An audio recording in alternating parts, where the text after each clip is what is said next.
I offered to help my pregnant sister-in-law with her expenses.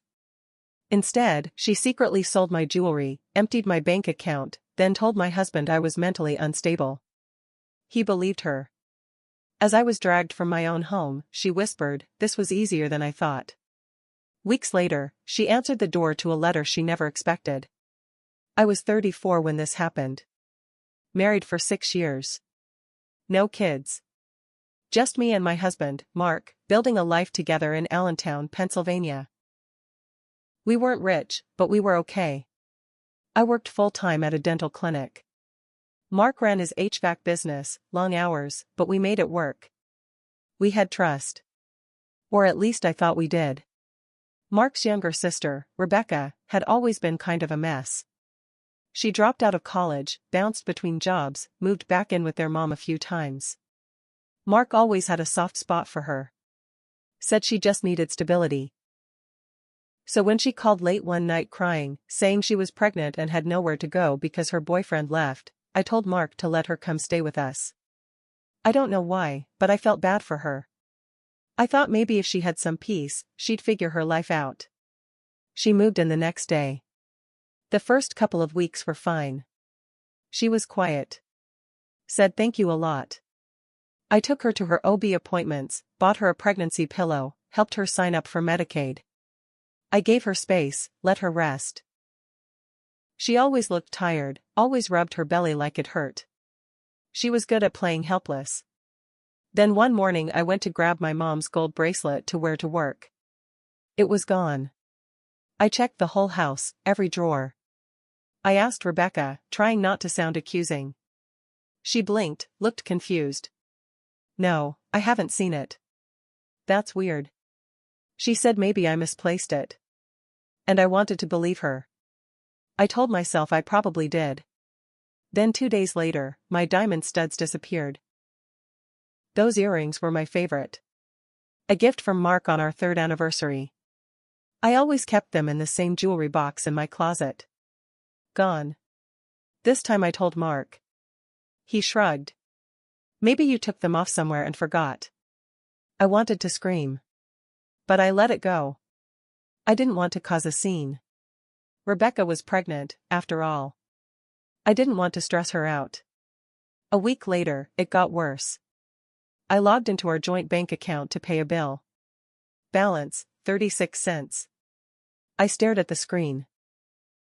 I refreshed it, like maybe it was a glitch. But nope. Our savings account was empty.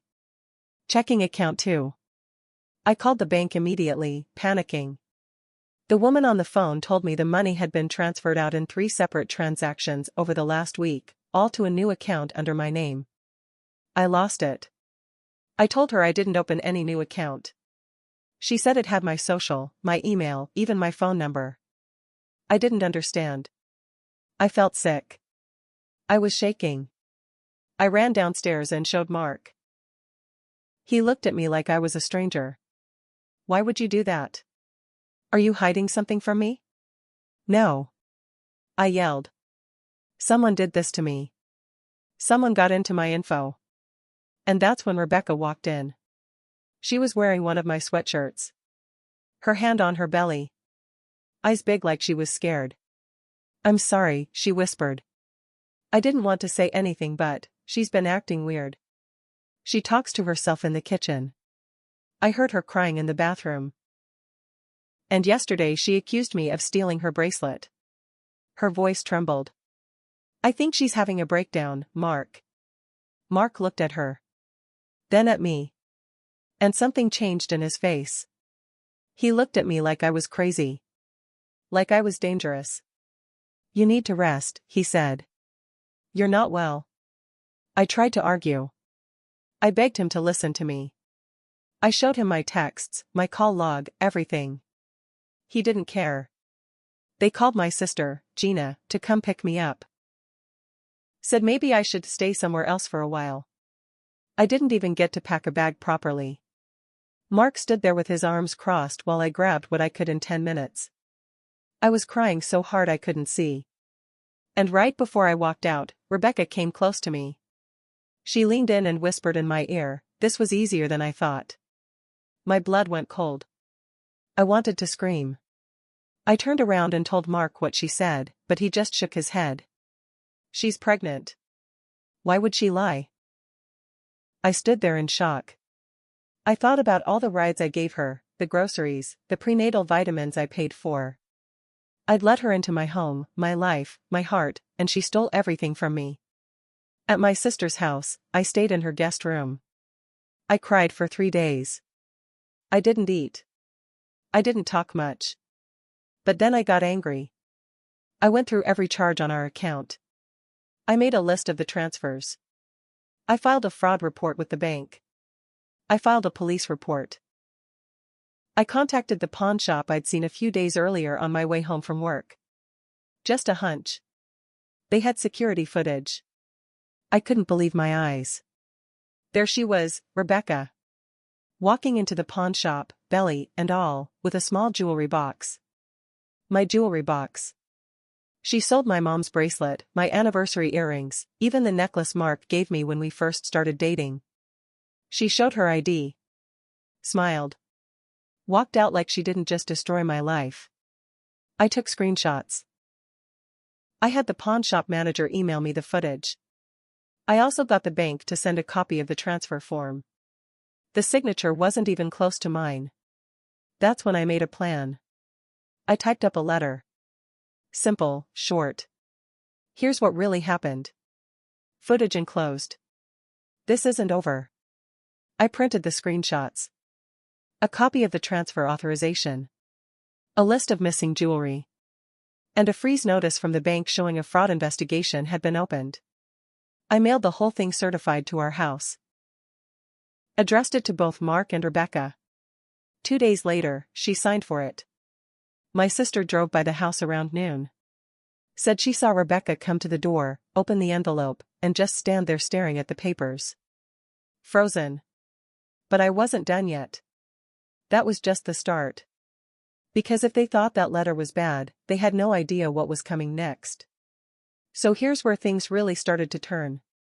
After I mailed that certified letter, I expected a phone call.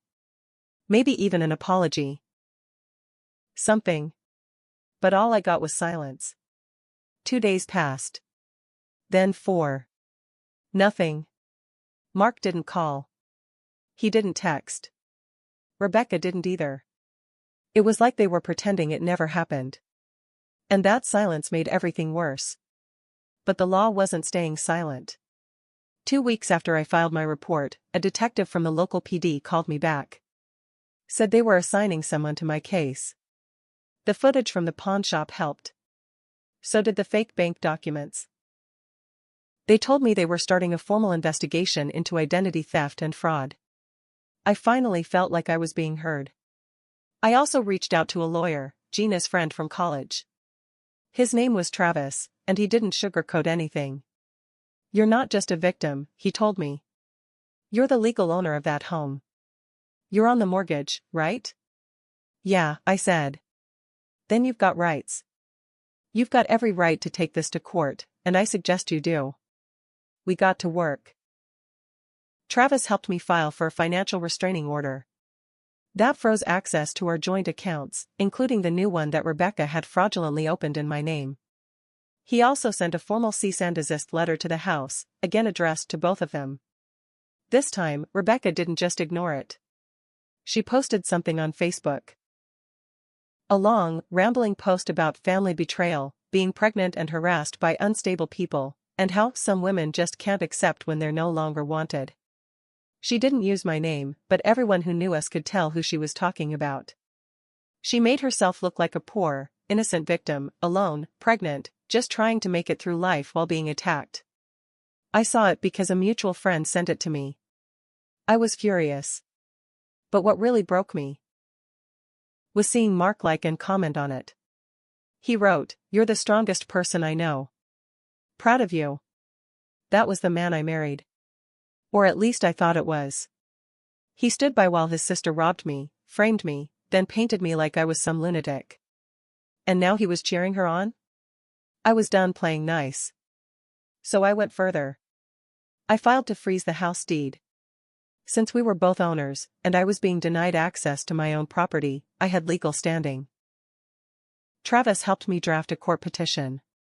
We attached the police report, the bank records, and a sworn affidavit with all the details. Then, 3 days later, something unexpected happened. Mark showed up at my sister's house. I hadn't seen him since the day I got kicked out. He looked tired. Pale. His eyes had dark circles under them. Like he hadn't been sleeping. He asked to talk to me alone. Gina didn't want to let him in, but I agreed. He sat down across from me in the living room. Didn't touch the water I offered. He just looked at the floor. I didn't know, he said quietly. I didn't answer. I thought you were losing it. The way you were acting, the things you were saying, you didn't even give me a chance to explain, I said. My voice was shaking. You let her whisper something in your ear and you threw me out of my own house. He rubbed his face. She told me you were jealous. That you never liked her. That you were trying to stress her out and make her lose the baby. I didn't want to believe it, but you did, I snapped. Silence. Then he said it. She's not even pregnant anymore. I blinked. What? She lost the baby. Last week. I just stared. She didn't tell you? He asked. I shook my head. Why would she? He looked confused. She's been acting strange. Not just with me. Like, she's staying out late, spending money we don't have. I found your bracelet in the back of her drawer. The gold one from your mom. He finally looked up at me. I think she played me. That's when it hit him. Not just what she'd done to me. But what she'd done to him. He had nothing left, either. But I didn't feel bad for him. Not then. She didn't play you, I said. She saw who you really are. Someone who looks the other way when it's easier. He didn't deny it. That night, Rebecca messaged me from a burner Facebook account. No name. Just a few short words, you're gonna regret this. She had no idea. Because the cops had just pulled the phone records tied to the bank fraud. And they matched a phone number linked to her name. Not mine. We had proof. Real, solid, legal proof. But instead of pressing charges right away, I waited. Because I wanted to hit her where it would hurt. She took everything from me, my money, my reputation, my home, my marriage. I was going to return the favor. And I had just the way to do it. So here's the thing. Even with the police on my side, even with the bank reversing some of the transactions, and even with Mark finally waking up, none of that gave me my life back. Not really. Rebecca was still living in my house. She still had things that belonged to me. She was still walking around town like she hadn't just ruined 2 lives. She hadn't been arrested yet because the investigation was still pending. That's what the detective told me. I was tired of waiting. So I went digging. One night, I searched Rebecca's name through the county court records online. I had nothing better to do. And what I found blew everything wide open. She had priors. Credit card fraud. Petty theft. And a sealed charge from 3 years ago that looked like it had something to do with identity documents. All in Lehigh County. I printed everything. Travis was stunned. She did this before, he said. And your husband never told you? No, I said. He probably didn't know. Doesn't matter, he said. This changes everything. He called the detective the next morning. We scheduled a formal meeting, turned over everything we had. The pawn shop footage. The forged documents. The bank's email tracing the IP address on the transactions back to Rebecca's burner phone. It was tight. This case was becoming airtight. But that's when something even darker came out. Travis called me the next week. He sounded serious. You might want to sit down, he said. I'm sitting, I told him, half joking. She didn't lose the baby, he said. She was never pregnant. I didn't speak for a few seconds. What? I finally asked. She used someone else's ultrasound printout. One from an old online forum. We cross-checked it. The same photo has been posted all over the internet. The doctor name wasn't even real. I felt cold. Like my blood had just dropped 5 degrees. She faked the pregnancy? I whispered. Yep. Every appointment you took her to, she made up. Every vitamin she needed, you paid for that. I leaned forward. My stomach was tight. So, she pretended to be pregnant to get into my house, steal my jewelry, rob me, and turn my husband against me? She played all of you, he said. This was a long con. I didn't sleep that night. I just sat there thinking about the little things. How she always clutched her stomach like it hurt. How she always looked sad when I mentioned the baby. How she used that baby like a shield. It was all fake. Every bit of it. 2 days later, Mark texted me. He was still living in the house with her, barely speaking, he said. Things were tense. He was sleeping on the couch. He asked me if we could meet. I told him I'd think about it. That same night, I got a voicemail from Rebecca. It was 4 a.m. She sounded drunk or high or maybe both. Slurring her words. Her voice was low, angry. You think you've won? You think this is over? You've always been jealous of me. I made him love me, you pathetic. She said more, but I deleted it. I'd heard enough. The next morning, I sent the recording to the detective. Then I packed a bag. Because I was going to the courthouse myself. I filed for a civil lawsuit. Identity theft. Theft of property. Emotional distress. Fraud. I also filed for divorce. Mark texted me 6 times that day. He even called. I didn't answer. You don't get to throw me out and then ask for comfort when the world finally catches up with you. But Rebecca? She wasn't done. 2 days later, someone broke into my sister's car. Nothing was stolen, but the glove box was ripped open and my name, just my name, was carved into the back seat. The detective said there wasn't enough proof it was Rebecca. But we both knew. She was unraveling. And the more she unraveled, the more dangerous she became. I started carrying pepper spray. I changed my phone number. I blocked her burner accounts.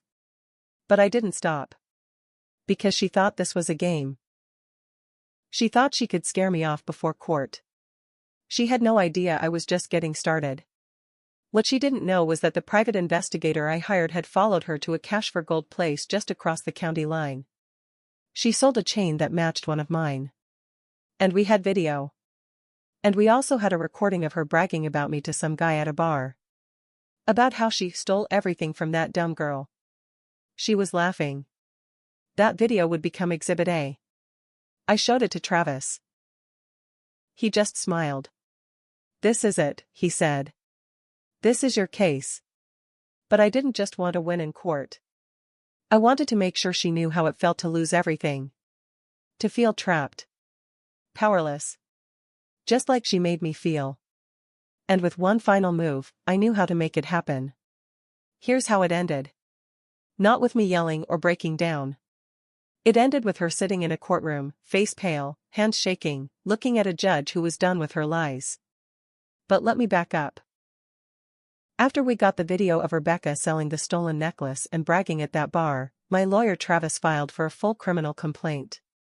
Between the pawn shop footage, the forged documents, the false pregnancy, and now the witness statement from a bartender who remembered her running her mouth, we had her cornered. Even Mark had come around by then. He gave us a signed statement saying he now believed Rebecca had lied, stolen from me, and forged everything. He even admitted she had access to his laptop and email, which explained how she got into our online bank account. He begged me not to press charges against him. I told him, you weren't smart. You were weak. But I'm not coming for you, unless you lie again. He nodded. Said he understood. The day of the hearing, Rebecca walked in like she was on a reality show. Tight black dress. Heels too high for a courthouse. Fake tan. Heavy makeup. No baby bump, obviously. She looked nothing like the woman who cried to me that first night in our kitchen. She refused to speak at first. But when the judge saw the pawnshop video, the fake ultrasound proof, and heard the voicemail she left me, her whole act fell apart. Her voice got high. Loud. She started saying I was jealous, that I set her up, that I was trying to ruin her life because I couldn't get pregnant myself. She screamed in the courtroom. Screamed. The judge ordered her removed. The bailiff walked her out while she yelled threats and swore I'd regret this. She had no idea. I wasn't done yet. Because while the criminal case moved forward, the civil case hit her even harder. See, after the fraud was confirmed, the bank sent me a letter, full reimbursement for the money she stole. That helped. But it was what came after that really crushed her. My lawsuit hit her credit hard. I sued for $75,000, stolen jewelry, damages, lost wages, and emotional distress. And we won. She didn't show up to that hearing. Probably thought it didn't matter. But when she got served the judgment papers at her new place, some rundown apartment outside Reading, I heard she lost it. Screamed at the process server. Threw a shoe at him. Didn't matter. That judgment stuck. She tried to hide money, but my lawyer was 2 steps ahead. Garnished her wages from a fast food job she picked up. Froze a PayPal account she used. Even took her tax refund the next spring. She had nothing left. And Mark? He filed for bankruptcy not long after I divorced him. Turns out Rebecca racked up credit cards in his name too. Signed him up for a few sketchy loans while they lived in the house. I warned him, but he didn't listen. He let her back in even after everything. Last I heard, he moved in with a buddy from work. Still doing HVAC. Still looking tired. And me? I moved out of state. I sold my half of the house, forced sale through the courts. Mark tried to fight it, but he didn't have the money to stop me. The house sold for $220,000. After the mortgage and fees, I walked away with $86,000. I used that to start over. I got a new job in Pittsburgh. Found a small apartment with a lot of light. Quiet neighbors. Started therapy. Took up running again. And for the first time in years, I felt free. The last I saw of Rebecca was on a mugshot website. She was picked up for shoplifting from a drugstore. Looked bloated, tired, and much older. No makeup this time. Just plain, cold truth on her face. She thought she could walk into my life, play innocent, and take everything. Instead, she lost everything. I didn't yell. I didn't hit back. I just proved the truth and let the law do what it's supposed to do. That's how I got my revenge. Not with fire, but with facts. And now when I look in the mirror, I don't see a victim anymore. I see the woman who took her life back. And made sure no one would ever mistake her for weak again.